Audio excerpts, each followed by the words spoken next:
Welcome back to The Law Entrepreneur. I'm Neil Tyra, your host on the East Coast, along with my pal Sam Mollaei. We're about ready to dive in on episode 417 and looking forward to it. Let's do it. Today's episode is going to be straight to the point, 20 minutes, hopefully, giving away the 5 must-have law firm tools. Okay, must-have. That's the key word of these. Every law firm needs some assortment, a variety of these tools that we'll be sharing with you today. So let's get started. Let's not waste any time. Neil, Yeah, hit us number with this one, one. Loom, and I couldn't agree with you more. It is the most effective communication tool for training and personal video messaging. So we use it all the time here to record what we're doing, to onboard people, to train them, to refine our standard operating procedures. And I have to admit, I started doing it having watched you use it so effectively. Yeah, Loom is a game changer because it allows you to train your staff without you needing to sit there and meet them on Zoom or meet them in person to do this. Quickly allows you to quickly record your screen and a video view to quickly delegate. It's like literally one of the main tools for delegation, and it helps you basically get yourself out of your law firm if once you create an SOP with a bunch of Loom videos that tells your team exactly what they should do. Game changer, $8 a month. Neil, probably best $8 a month you probably spend for your law firm.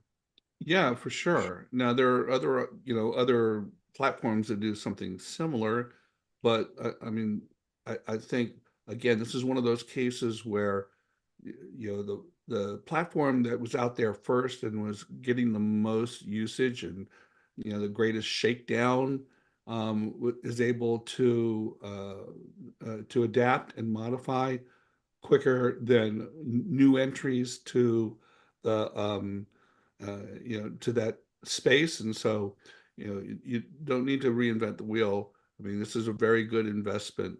It's a time-saving tool. You can use it for with client communications. It's a quick way of capturing a video message and therefore being able to personalize something to clients or to colleagues. It's really a fantastic platform. Really is. Let's go to tool number 2, Slack. Slack. It's the backbone of your law firm for your law firm team members to be able to communicate with each other. We mentioned Slack before, but still a lot of people are missing Slack in their workspace.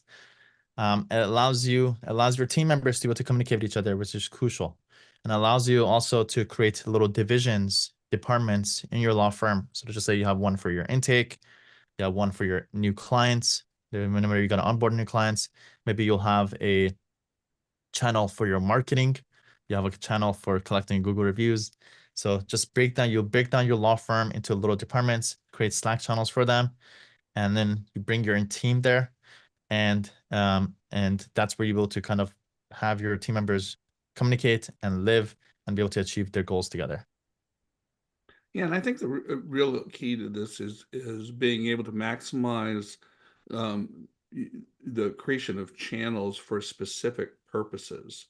Um, Instead of having a global messaging system where everybody gets all the messages all the time, think of that group message on your phone when you have 10 or 15 people on it and your phone keeps dinging and dinging with messages that you're not interested in. Well, having a channel allows you to separate that out so that you can segregate the communications along the lines of what is the subject area or who are the people that need to be following this. And that's really an important factor. And the other factor that I think is really starting to set Slack apart from the other flavors of team communication is their ability to integrate with other tools. Now, I have to admit, I've not taken advantage of the integrations as much as I could have. I certainly have Slack integrated with Zoom, for instance, so I can initiate a Zoom meeting right from within Slack, which works really well from a collaborative standpoint. but there are a bunch of other integrations that are emerging that make it a a true hub for law firm or business, but let's limit it to law firms here, law firm operations. I could share the top integrations that I use Slack for my Sure. yeah. So number one is Google Drive. Google Drive Slack integration, so that anytime somebody shares anything with you via Google Drive, if there's any comments or suggestions that are made in Google Drive, well, I'm able to easily see that quickly in one place. The next one is Google Calendar. If you have upcoming calendars, anything like that, or new invites, that'll be shared with you in Slack. And number three is your CRM. Usually your CRM should be integration with Slack, so that every time there's a new lead or new client signups or anything like that, anything like monumental that happens, it's usually new lead or new clients, then that team is going to get notified, so that they'll be able to quickly have quick to speed to deal with the lead or the client, and be able to communicate with each other if there's any discrepancy or things that needs to be sorted out for this particular new client that signed up. Well, everyone's is going to get on the same page for this new client. Number three, Neil, was a couple of weeks ago, I was thinking about, I'm like, what is the one app that I spend the most time on? And out of all things that I spend the most time on, it comes down to Google Docs and Google Sheets, Yeah. especially Google Sheets, because I'm all about numbers and data and all this stuff. Yeah. Google Sheets allows you to, anytime that there's numbers involved or data involved, Google Sheets is perfect for that, especially when it comes to creating pivot tables. Pivot tables basically allows you to quickly analyze sets of data very quickly. For example, let's just say the simplest pivot table, the most common pivot table is, let's just say you have a Google Sheet of your client signups, and you have two rows in this Google Sheet. Number one is you have the amount that you're able to sign up your clients for. And number two is what's the category of the service that you're able to close them for. Well, what if I ask you, Neil, how much, what's the total amount that you're able to close for this particular service? Well, with a pivot table, very easily, if you know what you're doing. If not, just go search how to create a pivot table. Then you're able to, within 10 seconds, to let me know what the total amount of LLCs that I closed for my client is this amount. And you're also able to tell me the average. You're also you can tell me kind of what's above the average, and create kind of color skills based on the data. Kind of pivot tables all day long to be able to analyze your data points is really key. And then also the cool part is you could plug in your Google Sheets into ChatGPT, take that further, use ChatGPT to analyze your Google Sheet for you to take it to the next level. Yeah, I have to admit, just this week I did exactly that with data that we were collecting and ran it through Chat GPT to get some insight into, what are the topics that we've been covering, what's the time that we spent on per topic collectively and average wise. So you're right, it's a real good tool for doing data analysis, particularly numerical analysis. Once you have data, then you're able to grow. So if you don't know how to grow, get the data first, and it will give you the indication of where to grow. Number four, the ultimate time management duo, the way that I see it, is Todoist and Google Calendar. So ultimately, we all need to get stuff done. However, we need the tasks that we need to get done to be put into the realm of time. Well, fundamental, default, best project management, task management tool in the world is a calendar system that allows you to block out time tied to that task. If you ever had a list of tasks you never got done, it's probably because it was never tied to time. So Google Calendar is perfect. It's easy, allows you to block up your own schedule, and also allows you to send invites to other people. Also has a Zoom integration, so it's very easily, once you go on the back end, integrate Zoom with Google Calendar. When you create an event, automatically that is selected for you. It just makes it very easy to be able to block out time. And then also combine that with Todoist to keep track of my daily tasks and to also help me prioritize what needs to get done. Most importantly, also what needs to get done throughout the day. And also, I also use it to keep track of my billing or kind of finance kind of things that I need to sort off with that day. And I use that combination of Google Calendar for stuff that's blocked out in my time. And then with Todoist, which is stuff that I have to do that day, that gives me a clarity what needs to get done that day. And that's how I'm able to not drop anything, especially across 5 different businesses, 4 law firms, my little academy. That's like kind of my secret sauce, my backbone of keeping track of everything that needs to get done. Yeah, the combination of a task management system and a proper calendaring system is crucial to uh, creating efficiencies within your law firm. Now, I have to admit, I am not I am not one of those people who calendars specific tasks. I block time, and in that time, I assign tasks to be done. So it's kind of a slicing the apple a different way, but the tying together your task management system and blocking out time on your calendar in order to be able to accomplish that is really key. And for me, the only thing that really goes on the calendar is, meetings and conferences and calls, things that occupy my time. Then if I have a block of time that I want to reserve for a particular class of tasks, that's reserved on my calendar. So I do it a little slightly different way, but it's the same thing. Perfect. Yeah, that's great. That's great. Number 5 is the best way to store passwords and share passwords is 1Password. I know everybody has a lot of safety concerns, especially when you bring on employees or virtual assistants in your team. There's always questions. How do you share passwords? How do you share credit card information, checking account information? Well, 1Password is the perfect tool for that. Number one, Neil, is a lot of people use the same password for different websites. That's a huge red flag, huge risk, huge risk. I was guilty of this myself, Neil. One of my We months. all were. We all Yeah. were.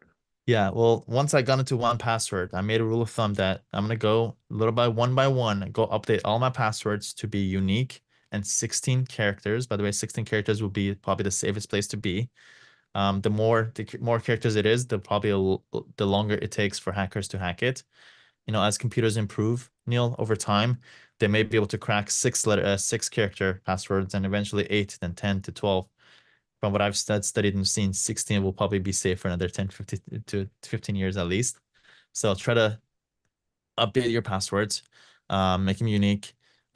You don't use common words, and 1Password allows you to. It helps you generate passwords, basically a bunch of gibberish of random letters and characters together.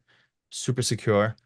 Also allows you to keep everything very categorized and clean, so that you don't you're able to kind of know what type of categories of tools that you have, different combinations of those. What's the best one? What are the different details of your passwords, which is very crucial.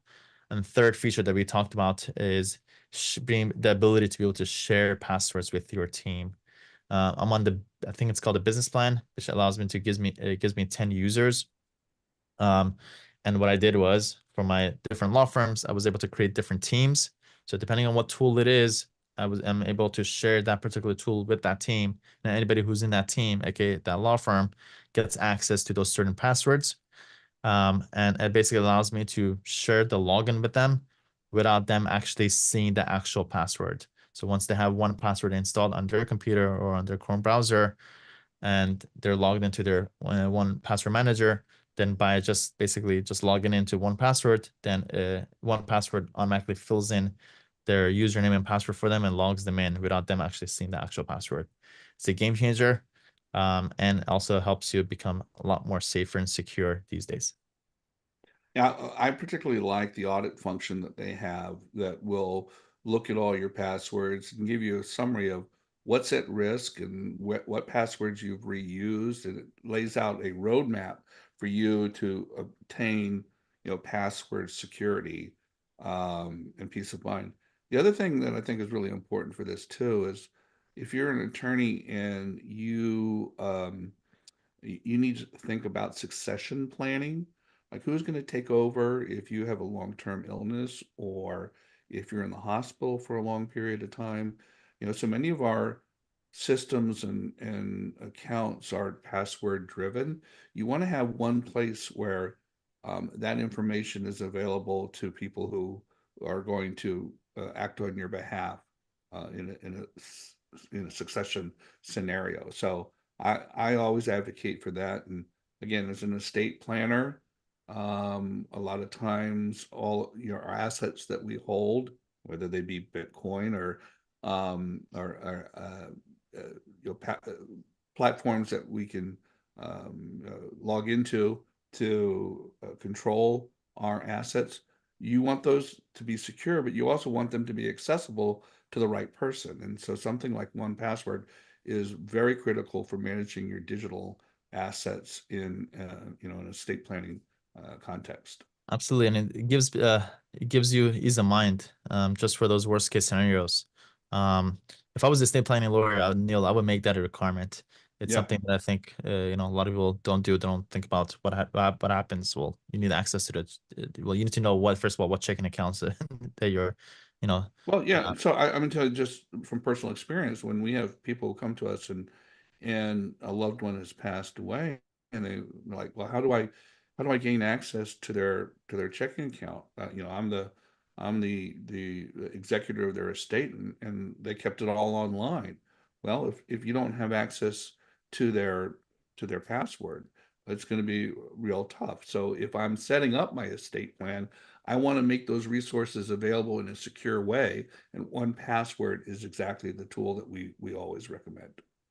I'm gonna add one more feature that I think is crucial, which is two-factor authentication that's Yeah, built into 1Password. So there's different forms of two-factor authentication. One of the most popular ones is text. However, text is not safe because hackers are able to even get access to your phone and basically, let's just say, get access to your banking account, by getting access to your phone, and then they're able to reset the password with the two-factor and then log in and take over and make transfers and things like that. The best protection against that is to use a two-factor authentication that you control that's not your phone. There's tools like Authy was a very popular one that actually just recently got shut down early this year.